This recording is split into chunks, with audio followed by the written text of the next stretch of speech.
Good morning students. आज हम आपको प्रकाश संश्लेषण के बारे में पढ़ाएंगे। क्लास 10th में साइंस में जो विज्ञान में आपका एक चैप्टर है, जो प्रक्रम, जिसमें एक हेडिंग है प्रकाश संश्लेषण। इसके पहले की जानकारी आपको दी जा चुकी है, तो आज प्रकाश संश्लेषण के बारे में आपको पढ़ाया जाएगा। प्रकाश संश्लेषण क्या होता है?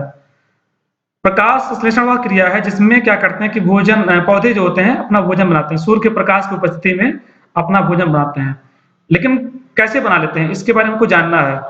तो और कौन-कौन सी चीजों की उनकी आवश्यकता, कौन-कौन से पदार्थ की उनको आवश्यकता होती है।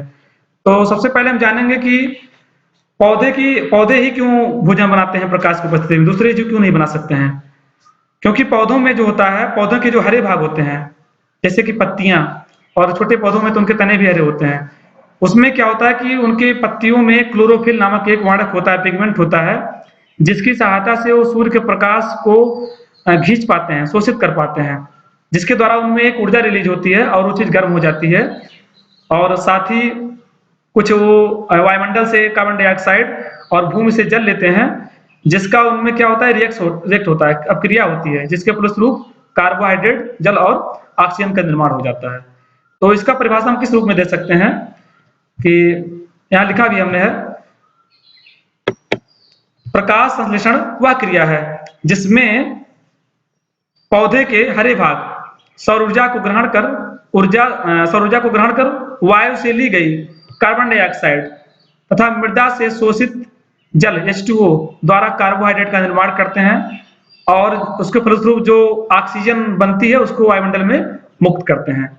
यानी कि प्रकाश संश्लेषण वह क्रिया है जिसमें पौधों के हरे भाग, जैसे पत्ती मुख्य रूप से हरे भाग होती है, क्या करते हैं, सौर ऊर्जा को, जो धूप है, सूर्य का जो प्रकाश है, उसको ग्रहण करते हैं तथा वायुमंडल में आपके जो कार्बन डाइऑक्साइड CO2 जो मौजूद होती है उसको और मृदा से अपने जड़ों के द्वारा अवशोषित जल H2O द्वारा क्या करते हैं, कार्बोहाइड्रेट का निर्माण करते हैं और ऑक्सीजन को वायुमंडल में मुक्त करते हैं। यही क्रिया प्रकाश संश्लेषण होती है। एक बार इसको पुनः सुन लीजिए। प्रकाश संश्लेषण वह क्रिया है जिसमें पौधों के हरे भाग, जैसे पत्ती, क्या करती हैं, सूर्य के प्रकाश को ग्रहण कर या सौर ऊर्जा को ग्रहण कर वायु से ली गई कार्बन डाइऑक्साइड तथा मृदा से शोषित जल द्वारा कार्बोहाइड्रेट का निर्माण करती हैं और वायुमंडल में क्या करती हैं, ऑक्सीजन को मुक्त करती हैं। इस क्रिया को हम क्या कहते हैं, प्रकाश संश्लेषण कहते हैं। इसका समीकरण भी हमने लिया है, देखिए यहाँ लिखा है 6CO2, ये जो है वायुमंडल से कार्बन डाइऑक्साइड लिया जा रहा है, और 12H2O, 6CO2 प्लस 12H2O, दोनों को जब मिलाया जा रहा है, इसके बाद इसमें प्रकाश क्या होता है और क्लोरोफिल क्या होता है। इसके बाद बन क्या रहा आपका C6H12O6, अर्थात ग्लूकोज बन रहा है, जो कि कार्बोहाइड्रेट का रूप है, प्लस 6H2O, और आप इसके बाद देख रहे हैं प्लस 6O2, जो कि एक तीर लगा ऊपर की ओर, अर्थात ये बता रहा है कि जो है वायुमंडल में क्या हो रहा है, मुक्त हो रहा है। इसका एक हम आपको तस्वीर भी दिखा देते हैं, नीचे आपको दिखाई दे रहा है, यहाँ जो है प्रोसेस से आप फोटोसिंथेसिस लिखा हुआ है। इसमें आपको दिखाई दे रहा है कि सनलाइट से हरी पत्तियां क्या कर रही हैं, सौर ऊर्जा को ग्रहण कर रही हैं, और पत्तियों के द्वारा ही वायुमंडल से कार्बन डाइऑक्साइड ग्रहण किया जा रहा है तथा जड़ से, जो पौधों की जड़ होते हैं, उससे जो है भूमि से वाटर यानी कि H2O ग्रहण किया जा रहा है। इसके साथ ऊपर आप देख रहे हैं कि पत्तियों के दूसरे साइड में शुगर अर्थात शर्करा का निर्माण हो रहा है, और ऑक्सीजन क्या हो रहा है, यहाँ पर ऑक्सीजन वायुमंडल में क्या हो रही है, मुक्त हो रही है। तो इसकी परिभाषा इसी प्रकार बनी कि जो है प्रकाश संश्लेषण क्या है, वह क्रिया है जिसमें पेड़ पौधे के हरे भाग, जैसे पत्तियां जो है सौर ऊर्जा को ग्रहण करके क्या करती हैं तथा वायुमंडल से कार्बन डाइऑक्साइड और भूमि से जल को अवशोषित करके कार्बोहाइड्रेट का निर्माण करती हैं और ऑक्सीजन को वायुमंडल में मुक्त करती हैं। इसका मैंने आपको तस्वीर भी दिखा दिया है। अब बात आती है कि इसकी क्रिया विधि, प्रकाश संश्लेषण की क्रिया विधि। तो प्रकाश संश्लेषण की जो क्रिया विधि है वो कितने चरणों में पूरी होती है, 2 चरणों में पूरी होती है। प्रकाश संश्लेषण की क्रिया विधि, मैकेनिज्म ऑफ फोटोसिंथेसिस। प्रकाश संश्लेषण की जो क्रिया विधि है वो मुख्य रूप से 2 चरणों में पूरी होती है। एक अपक्रिया है प्रकाश अपक्रिया या हिल अपक्रिया, और दूसरी अपक्रिया है अप्रकाशिक अपक्रिया या केल्विन चक्र। हेडिंग से स्पष्ट हो जा रहा है, प्रकाश अपक्रिया या हिल अपक्रिया। पहला हेडिंग है प्रकाश अपक्रिया या हिल अपक्रिया, मतलब जो प्रकाश संश्लेषण की अपक्रिया है वो 2 चरणों में पूरी होती है। एक को तो प्रकाश की आवश्यकता होती है जिसको हम प्रकाशीय क्रिया कहते हैं, और दूसरे में प्रकाश की आवश्यकता नहीं होती, इसको हम अप्रकाशीय या डार्क क्रिया कहते हैं, डार्क रिएक्शन कहते हैं। तो पहला हेडिंग क्या है? प्रकाश अपक्रिया या हिल अपक्रिया। हिल अपक्रिया इसको क्यों कहते हैं? क्योंकि इस अपक्रिया का अध्ययन जो है सबसे पहले हिल नामक वैज्ञानिक ने किया था, इस नाते से इसको हम क्या कहते हैं? हिल अपक्रिया भी कहते हैं। इस अपक्रिया में प्रकाश की आवश्यकता क्या होती है? होती है, अर्थात इस क्रिया के लिए प्रकाश की उपस्थिति होना आवश्यक है, इस नाते से इसको प्रकाशीय क्रिया कहते हैं। और यह क्रिया हरित लवक के ग्रहणा में होता है। हरित लवक के कहाँ होता है? ग्रहणा में होता है। हरित लवक क्या होता है?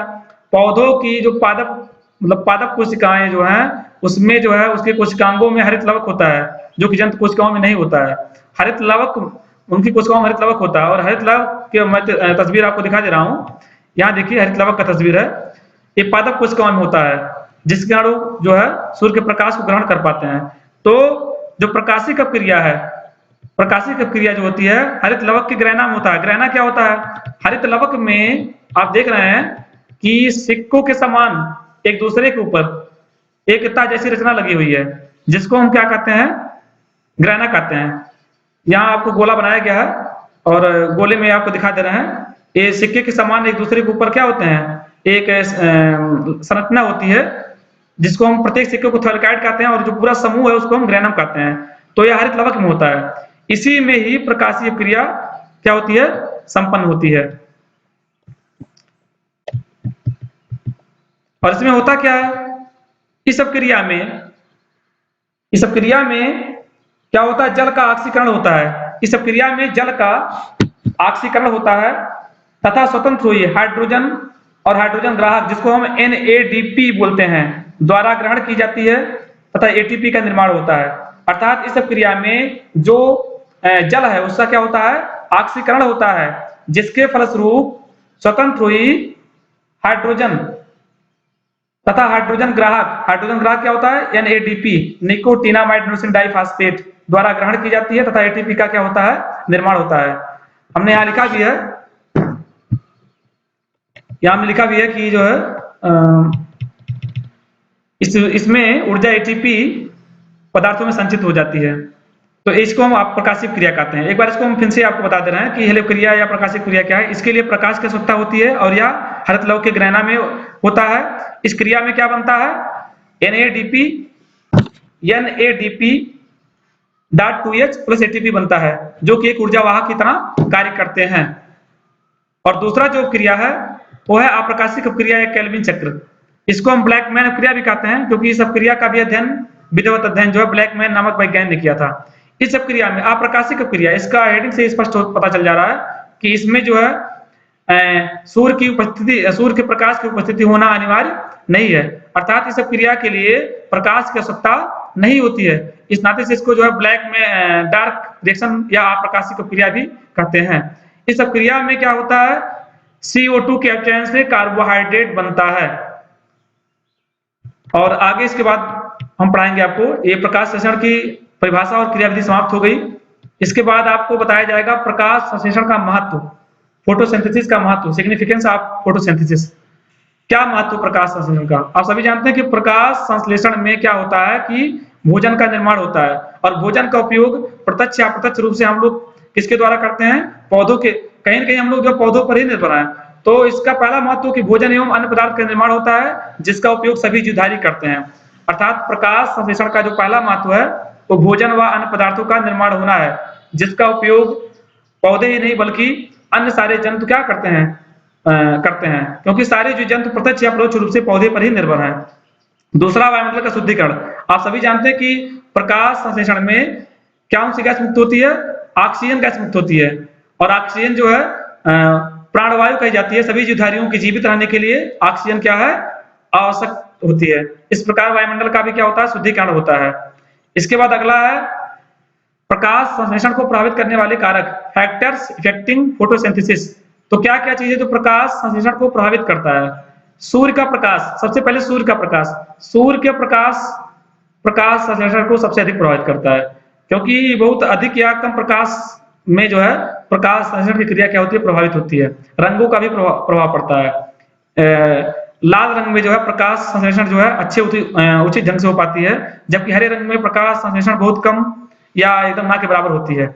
इसके बाद अगर हम तापमान की बात करें तो 10 से 35 डिग्री सेल्सियस का जो तापमान होता है वो प्रकाश संश्लेषण के लिए अच्छा माना जाता है। इसके बाद जल है, जल की कमी प्रकाश संश्लेषण को सबसे ज्यादा प्रभावित करती है, क्योंकि जल की कमी हो जाएगी तो ऑक्सीजन नहीं मुक्त हो पाएगा उतना, और कार्बोहाइड्रेट के निर्माण में भी दिक्कत होगी। तो जल की कमी में भी प्रकाश संश्लेषण सबसे ज्यादा प्रभावित होता है।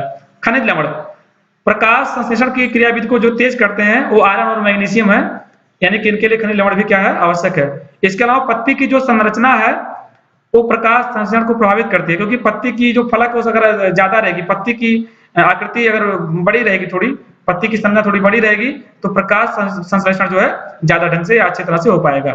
तो आज इतना ही, और अपना होमवर्क जो है, जो विद्यालय का संबंधित व्हाट्सएप नंबर है उससे आप भेजते रहें, ताकि हमको पता चलेगा कि आप लोग इस वीडियो को देख रहे हैं। और इस वीडियो को कम से कम 2 बार आप देखेंगे तो आपको समझ में आ जाएगा।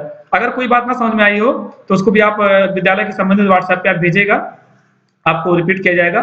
और आपको कुछ होमवर्क दे रहे हैं जिससे हमको जानकारी हो पाएगी कि आपको मेरे द्वारा पढ़ाया गया पाठ्यक्रम समझ में आया है या नहीं आया है। पहला क्वेश्चन है, प्रकाश संश्लेषण की परिभाषा व समीकरण लिखिए। अगर आप इसको ध्यान से वीडियो को देखे होंगे और इसको पढ़े होंगे तो आपको ये चीज देने में एकदम, मतलब ये चीज आपको प्रकाश संश्लेषण की परिभाषा और समीकरण देने में एकदम आसानी होगी।